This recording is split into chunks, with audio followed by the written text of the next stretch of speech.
Hey everybody, I wanted to talk a little bit about this week 3 journal assignment. So let me call up the page here. This one is a literacy inventory.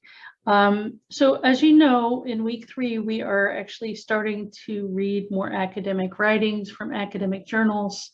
And we are preparing for this literacy narrative project. So that'll be taking place over weeks 3, 4, and 5 with a variety of assignments that will contribute to the overall grade of your project.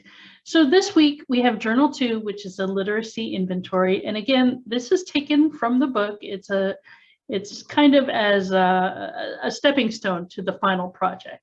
So this week I am really asking you to start brainstorming about your literacy narrative project. And we're doing this by creating a journal entry that is what I'm calling it literacy inventory. So the point here is to kind of look at your memories and your feelings about writing and reading and how you actually write and read now. And there's a list of questions here. I think probably about 15 questions, 15 or 16 questions. And you don't have to answer all of them, but these are just to get you to start thinking about you as a literate reader and writer and all the various experiences that have contributed to how you read and write now.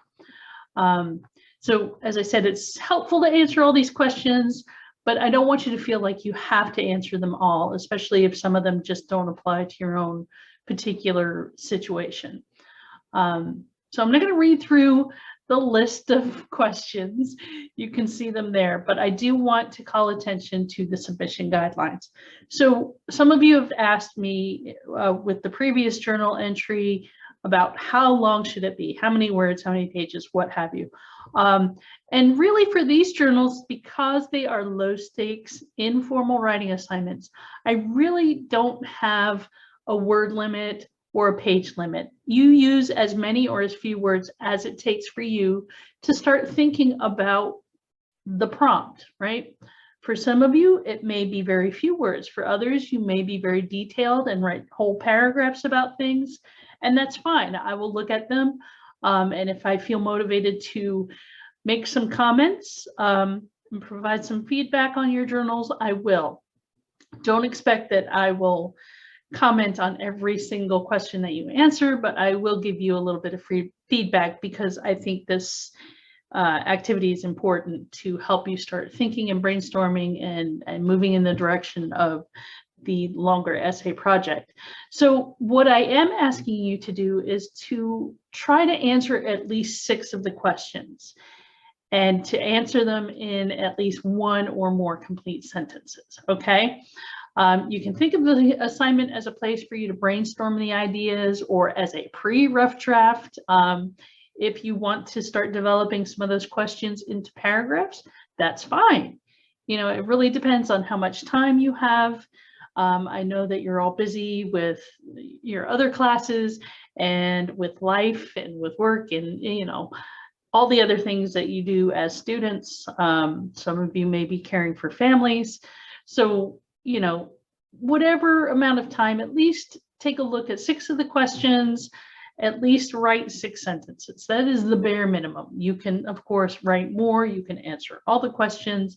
It really depends on which direction you want to go, how much time you have to spend, and how much energy you want to contribute to this journal.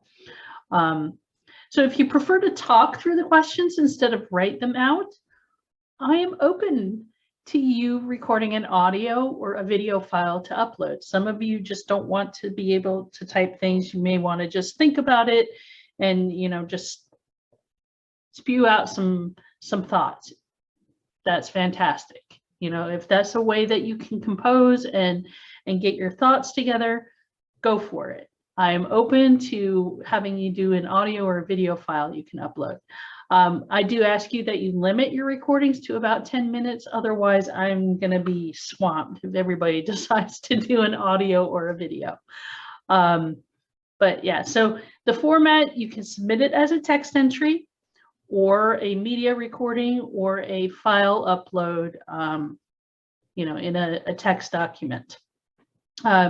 Please limit the text documents to doc, docx, or PDF. I did not put that limitation in the on the submission page. However, again, if you write something in Pages or if you send me a link to a Google Doc, it just makes more work for me. And, you know, I'm teaching 3 classes this semester, so please, less work would be great. So yeah, text entry, media recording, or file upload, document upload. And this is due Sunday, January 30th by 11:59 p.m. If you have any questions, you can email me or you can bounce off your ideas in the discussion board. And, you know, maybe a student might be able to, a classmate might be able to lend you a hand there. So that is that literacy inventory. I hope you enjoy this. I hope you get to start thinking about yourselves as readers and writers and what you grew up and what your experiences have and how all of that stuff has contributed to you as a reader and a writer now. Okay, I will stop my sharing here and bid you adieu. Good luck. Bye-bye.